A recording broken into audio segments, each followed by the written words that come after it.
ओम साईराम मैत्रिणींनो, गेबरारी यूट्यूब चॅनलमध्ये तुमचे सहर्ष स्वागत आहे। हे पहा, आज आपण जी बाई डिझाइन बनवणार आहोत, ज्याची तयार उंची आहे 4 इंच प्लस आपण 1 इंच शिलाई मार्जिंगसाठी घेतलेली आहे, म्हणजे झाली 5 इंच। 38 छातीचा चौथा पार्ट जो आहे तो येतो 9.5 इंच। बाहीसाठी अर्धा इंच एक्स्ट्रा घ्यावा लागतो, म्हणजे घेतला आपण 10 इंचावरती। आणि त्यानंतर पहा, बाहीची जे बॉटम आहे, बॉटमपासून वरच्या बाजूला आपल्याला इथे 1.5 इंचावरती एक मार्क करून घ्यायचा आहे आणि असा शेप देऊन द्यायचा आहे, कर्व शेप। जर असा जमत नसेल तर 1.5 इंच ह्या बाजूने, 1.5 इंच त्या बाजूने, असं दोन्ही बाजूने 1.5 इंच असं मार्क करून घ्यायचं आणि त्यानंतर हलक्या हाताने कर्व शेप देऊन घ्यायचा आहे। त्यानंतर पहा, जसं आपण शेप दिला त्या पद्धतीने कट करून घ्यायचं आहे, 1.5 इंचापर्यंतच कट करायचं आहे। त्यानंतर आहे असं सरळ ठेवून घ्यायचं आहे। अशा पद्धतीने कट करून घेऊन पहा, आता आपली स्लीवचा जो मेन कपडा आहे ब्लाउज पीसचा, तो सरळ बाजूने ठेवून त्यानंतर वरच्या बाजूने अस्तर ठेवून घ्यायचं आहे आणि व्यवस्थित असं अर्धा इंच अंतर बरोबर शिलाई मार्जिंगमध्ये जाईल अशा पद्धतीने आपल्याला शिलाई देऊन घ्यायची आहे। अर्धा इंच बरोबर शिलाई मार्जिंगमध्ये आपल्याला कपडा सोडायचा आहे। व्यवस्थित जिथपर्यंत कट आपण दिलेला आहे वरच्या बाजूने पहा, तो व्यवस्थित चेक करायचा आहे की तेवढाच आहे की नाही। थोडासा हा कपडा सुळसुळीत आहे, त्यामुळे पहा थोडंसं शिवायला जरा प्रॉब्लेम येत आहे। जर कडक कपडा असेल ना तर पटकन एकदम फिनिशिंगमध्ये बसून जातं। हा खूप सुळसुळीत आहे, त्यामुळे ॲडजस्ट करायला थोडा वेळ जात आहे। पहा, हे पहा, अशा पद्धतीने जसे आपण मार्क केलेलं आणि कट केलेलं आहे सेम त्याच पद्धतीचं ठेवून घ्यायचं आहे आणि अर्धा इंच कवर होईल या हिशोबाने बरोबर अशी आपल्याला शिलाई देऊन घ्यायची आहे। आता हे पहा, एक्स्ट्रामध्ये जो फॅब्रिक राहिलेला आहे आपला ब्लाउज पीसचा, तो आता आपल्याला कट करून घ्यायचा आहे। अर्धा इंच शिलाईमध्ये बरोबर आलेला आहे सगळ्या बाजूने। हे पहा, अशा पद्धतीने व्यवस्थित असं कट करून घ्यायचं आणि त्यानंतर जिथे आता कर्व शेप दिसतोय आपल्याला, तिथपासून छोटे छोटे असे नॉचेस देऊन घ्यायचे आहेत, जेणेकरून फिनिशिंग खूप छान येणार आहे। नॉचेस दिले की फिनिशिंग खूप छान येते। पहा, कर्व शेप जिथे असतो तिथे कंपल्सरी द्यावं लागतं। आता हे पहा, खालच्या बाजूचे दोन्ही जे अर्धा इंच आपण स्टिच केलेलं आहे, तेही पहा अस्तरच्या बाजूने फोल्ड करून घ्यायचं आहे। डाव्या साईडला आपल्या फक्त ब्लाउज पीसचाच कपडा राहिला पाहिजे आणि बाकी खाली तिन्ही बाजूचे जे 3 जे आहेत पदर आपले, ते बरोबर राईट साईडला गेले पाहिजे, याची काळजी घ्यायची आहे। अशा पद्धतीने जर शिलाई दिली ना तर खूप व्यवस्थित फिनिशिंग येते। पहा, पूर्ण व्यवस्थित अशी लास्टपर्यंत आपल्याला कपडा सरकवत बरोबर अशी फिनिशिंगमध्ये शिलाई देऊन घ्यायची आहे। 1 पॉईंट एवढंच अंतर सोडायचं आणि शिलाई देऊन घ्यायची, म्हणजे अस्तरचा कपडा जो आहे तो स्टिच केल्यानंतर बाहेर दिसत नाही, ब्लाउज पीसचाच दिसतो। पहा, हे पहा, अशा पद्धतीने पूर्ण लास्टपर्यंत व्यवस्थित अशी आपल्याला शिलाई देऊन घ्यायची आहे। अशा पद्धतीची शिलाई दिली तर फिनिशिंग छान येते, त्यामुळे कसं आतल्या बाजूने एक वेळ शिलाई देऊन घ्यायची आणि त्यानंतर वरच्या बाजूने परत एक दाब शिलाई देऊन घ्यायची। अशा पद्धतीने कुठल्याही साईजची तुम्ही जर स्लीवची डिझाईन बनवत असाल ना तर त्यावेळेस ही मेथड नक्की वापरा। हे पहा, आता ह्यावरती बरोबर इथे 1 पॉईंट एवढं अंतर सोडायचं आपल्याला, कपडा बरोबर सरळ करून घ्यायचा आहे व्यवस्थित। अस्तरचा कपडा बाहेर दिसू द्यायचा नाही, याची काळजी घ्यायची आहे, त्याने बाईचा लुक खूप वेगळा दिसतो, असं छान दिसत नाही। त्यामुळे पहा, अस्तर आतल्या बाजूनेच राहिलं पाहिजे, त्यामुळेच आपण दाब शिलाई देऊन घेतलेली आहे। सुळसुळीत कपडा आहे, याच्यामध्ये फिनिशिंग यायला थोडा वेळ लागेल, त्यामुळे पहा आपण 2 वेळा इथे शिलाई देऊन घेतलेली आहे। अशाच पद्धतीने ह्याही बाजूला व्यवस्थित सेट करायचं आणि त्यानंतर शिलाई द्यायची आहे। वरचाच फक्त पीसचाच कपडा दिसायला पाहिजे, नाहीतर स्लीव्ज घातल्यानंतर पहा आतल्या बाजूने अस्तर दिसते, ते खूप विचित्र वाटते। आपल्याला स्लीव्जसाठी बॉर्डर थोडी कमी पडत होती, त्यामुळे आपण इथे जॉईंट दिलेला आहे, अस्तरला जोड दिलेला नाही आहे, परंतु आपल्याला बाहीसाठी जोड द्यावा लागलेला आहे मेन कपड्यासाठी। आता हे पहा, त्यानंतर आपल्याला वरच्या बाजूनेही शिलाई देऊन घ्यायची आहे।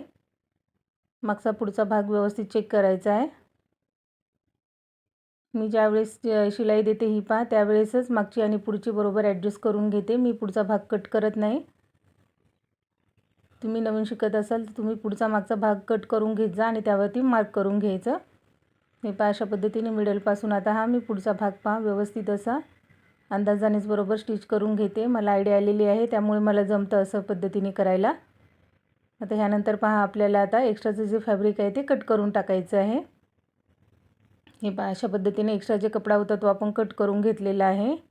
आता पहा, इकडे आपल्याला 3 असे तुकडे करून घ्यायचे आहेत, एक मोठी साईज, त्यापेक्षा थोडी छोटी आणि त्यापेक्षा थोडी छोटी, असे 3 आपण इथे ब्लाउज पीसचा जो कपडा आहे त्याचे 3 असे तुकडे करून घेतलेले आहेत आणि त्यानंतर ते पाहता कशा पद्धतीने मी फोल्ड केलेले आहेत अशाच पद्धतीने तुम्हाला फोल्ड करायचे आहेत. खूप सुंदर अशी डिझाइन ह्याची तयार होते पहा. ह्याच्यामध्ये कॉन्ट्रास्ट राहिला असतं तर खूप सुंदर अजून दिसलं असतं, परंतु हा सेम कलर, बॉर्डर पण सेम आणि ब्लाऊज पीस पण सेमच आहे. तुमच्याकडे कॉन्ट्रास्टमध्ये असेल तर तुम्ही नक्की वापरू शकता पहा. खूप सुंदर असं ह्याचा लुक येणार आहे. ज्यावेळेस कॉन्ट्रास्ट ब्लाऊज पीस आणि साडी असेल त्यावेळेस तुम्ही इथे साडीचा कपडा वापरायचा आहे आणि ब्लाऊजला खूप सुंदर असा लुक येणार आहे.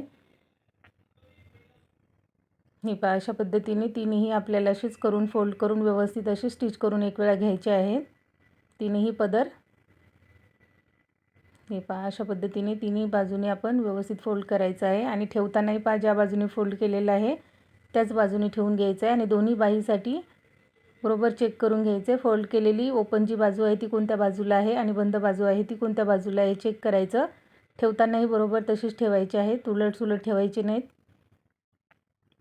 हे पहा आता अशा पद्धतीने एकमेकांवरती ठेवून घ्यायचे. पाव इंच अंतर बरोबर येईल अशा हिशोबाने ठेवून घ्यायचं आहे. तुमच्याकडे जेवढा कपडा असेल किंवा तुम्हाला जेवढी मोठी हवी आहे डिझाईन त्या पद्धतीने तुम्ही कटिंग करू शकता. त्यामुळे मी त्याचं मेजरमेंट दाखवलेलं नाही आहे की तुम्हाला कितीपर्यंत कपड्याचे छोटे छोटे तुकडे असे करून घ्यायचे आहेत. ते तुम्ही तुमच्या चॉईसनुसार ठेवू शकता. कोणाला जर मोठे आवडत असेल तर मोठे घ्या, छोटे आवडत असेल तर छोटेही घेऊ शकता तुम्ही. फक्त मध्ये जे आहे ते पाव इंच अंतर तिघांच्या मध्ये ठेवायचं आहे आपल्याला. अशा पद्धतीने सेट करून घेऊन बरोबर एक शिलाई ह्यावरती देऊन घ्यायची जेणेकरून सरकण्याची शक्यता कमी असते पहा.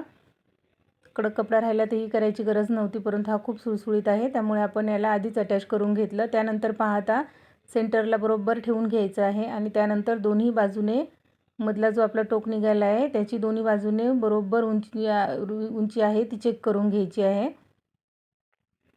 जेणेकरून झोळायला नको किंवा व्यवस्थित अशी फिनिशिंग न दिसायला नको. त्यामुळे चेक करून घ्यायचं आहे. मी दाखवायला विसरलेले आहे परंतु तुम्ही नक्की चेक करा. व्हिडिओ शेवटपर्यंत पहा त्याशिवाय समजणार नाही आहे. हे पहा अशा पद्धतीने एक आता आपण दाबशिलाई दिली होती त्यामुळे फक्त जिथे जॉईंट करायचं तिथेच आपण दिलेली आहे, परंतु मशीन मागे पुढे करून त्यानंतर द्यायची जेणेकरून ती फिक्स होणार आहे. त्यानंतर पहा इथे अर्धा इंच अंतर सोडायचं आणि अर्धा इंच अंतरावरती बरोबर असं आपल्याला इकडे व्यवस्थित अशी फिनिशिंग सहित परत एक दाबशिलाई देऊन घ्यायची आहे जेणेकरून आपण जो आता पॅच बनवून लावलेला आहे तो एकदम व्यवस्थित फिनिशिंगमध्ये बसणार आहे. ब्लाऊज घातल्यानंतर हे बाहेर निघणार नाही आहे आणि बरोबर सेटही होणार आहे. त्यामुळे दोन शिलाई कधीही द्यायच्या विसरायचं नाही. त्यानंतर पहा आता एक्स्ट्राचा जो कपडा राहिलेला आहे तो आपण असा कट करून घ्यायचा आहे. थोडंसं अंतर सोडायचं शिलाईच्या बाजूला आणि त्यानंतर एक्स्ट्राचं जे फॅब्रिक आहे ते आपण असं कट करून घ्यायचं आहे. हे पहा अशा पद्धतीने ही अशी स्लीव्ज पहा आपली ही डिझाईन अशी रेडी झालेली आहे. आता यावरती आपण छोटेसे 2 मणी लावून घेणार आहोत. याचं खूप फुगीर असं दिसत आहे त्यामुळे इथे तर मणी लावत आहे मी, नाहीतर तुम्ही वरच्या बाजूला मिडलमध्ये एक शो बटन लावलं ना तरी खूप सुंदर लुक येतो. दाखवल्याप्रमाणे पहा आता हे सिल्वर कलरचं आहे त्यामुळे आपण इकडे सिल्वर कलरचं आपल्याकडे मोती असतो तो छोटावाला तो लावून घेत आहोत पहा. जास्त मोठा लावला नाही आहे, मला जास्त मोठी डिझाईन अशी आवडत नाही त्यामुळे मी पहा छोटासाच मोती लावलेला आहे. हा माझाच ब्लाऊज आहे. हे पहा अशा पद्धतीने व्यवस्थित 2 वेळा मणी टाकून घ्यायचं आहे धाग्यामध्ये जेणेकरून तो फिक्स होतो बरोबर आणि खालच्या बाजूनेही 2 वेळा आपल्याला तिथे गाठ देऊन घ्यायची आहे. त्याने मणी निघणार नाही पहा आणि धागाही पूर्ण व्यवस्थित असा फिट्ट बसून जाईल. त्याला 2 वेळा टक करायचं आहे आठवणीने आणि याही बाजूला लावून घ्यायचं आहे. नक्की एक छोटी कमेंट करून सांगा की तुम्ही आपले व्हिडिओ कुठून पाहताय. नक्की कमेंट करायला विसरू नका मैत्रिणींनो. हां कमेंट करून नक्की सांगा की तुम्ही आपला व्हिडिओ कुठल्या शहरातून पाहताय ते. हे पहा अशा पद्धतीने दोन्हीही मणी आपण व्यवस्थित लावून घेणार आहोत. वटपौर्णिमेसाठी स्पेशल अशी ही डिझाईन मी माझ्या ब्लाऊजची बनवलेली आहे. तुम्हाला आवडली तर नक्की तुम्ही तुमच्या ब्लाऊजवरती ट्राय करून पहा. काही अडचण आली तर नक्की विचारा.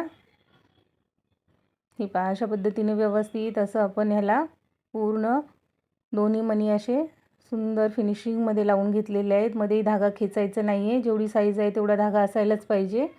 आणि 2-3 वेळा पहा इकडे व्यवस्थित असं टक करून घ्यायचं जेणेकरून धागा तुटणार नाही किंवा उसवला जाणार नाही. हे पहा अशा पद्धतीची स्लीव्ज आपली ही रेडी झालेली आहे. कशी वाटली नक्की छोटी कमेंट करून सांगायला विसरू नका. आवडल्यास लाईक शेअर सबस्क्राईब करा. Bye bye.